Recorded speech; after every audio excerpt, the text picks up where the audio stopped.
Now, there's controversy over a 20-mile-an-hour speed limit that's being introduced on the outskirts of Norwich. The 18-month experiment affects more than 24 streets in the Eaton area of the city. Well, the local council says slowing the traffic is safer for cyclists and pedestrians and improves the environment. But critics claim it is a waste of money in an area where speeding isn't an issue. Malcolm Robertson has more on this.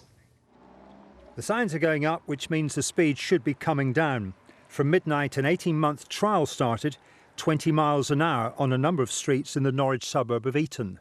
What we're trying to do is to change people's habits and change the social norms so that driving at 30 in a residential area will become as unthinkable as drink driving is or driving without a seatbelt is. The City Council's belief is that this will make the area safer for cyclists and pedestrians.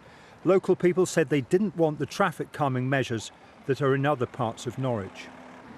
Glyn Bailey's a cyclist and a car driver and supports the scheme. So at 9 in the morning and 3 in the afternoon, it's very busy with children.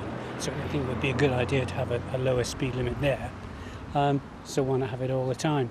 Chris Barnard's in charge of roads policing in Norfolk and Suffolk. Speeding in this area is unlikely to be a police priority, but he hopes it will be self-policing.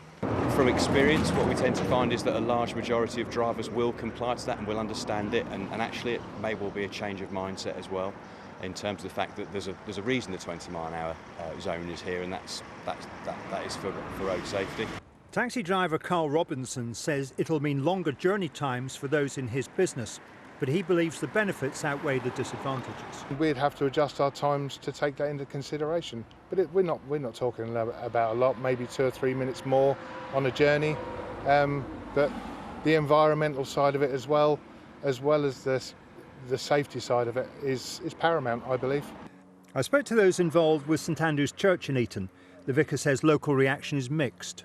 I've spoken with people who are not in favour, local residents who are not in favour, and others certainly are. I can't see any reason personally why people should object to it. It's a very residential area. You've got the school, you've got children in the area, lots of elderly people as well. But Rod Muter does object and believes it to be a waste of time and money. I witnessed driving here, not once have I ever thought they're going too quickly. It's not a cause of fear. No one I've spoken to around to think, oh, it's a death trap, or there's cars screeching to halts and this sort of thing. We don't get it. There are other places that driving around the city, and I think it's far more necessary.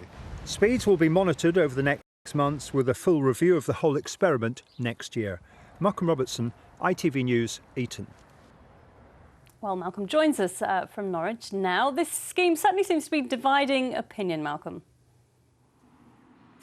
Certainly does divide opinion, and that dissenting voice you heard from Rod Muter at the end of the report is by no means a lone voice. This is what he's complaining about, the sign indicating 20 miles an hour. Let me bring in Carolyn Ackroyd, who's a local councillor. Now, you support the scheme. Why do you think it's important for Eaton? Definitely support it. I think it's important on environmental grounds. It's also important on safety. You know, we have a school along the road, children cycle there, people are walking. When you want to cross the road, it's so much safer if cars are not speeding. Now, local people have said they don't want traffic calming measures. Surely if they were introduced, that would stop people speeding. Why were they opposed to it? Because the proposals were draconian in what they would have done. It involved lots of pinch points. It would have been terribly difficult for the bus to get round. People here, lots of elderly people, rely on that bus to get down to the shops. People go to work on it, just wouldn't have got round. So on those grounds, what we really want to see, and we still want to see, are indicative flashing lights so people know what speed they're doing. OK, thanks very much indeed for joining us. I should just say that the City Council's ambition, and it is a long-term ambition, is actually to have every residential street in Norwich 20-mile-an-hour speed limit. That's going to be an interesting talking point, an interesting debating point, and no doubt will be pretty controversial. I'm sure it will. Thanks very much, Malcolm.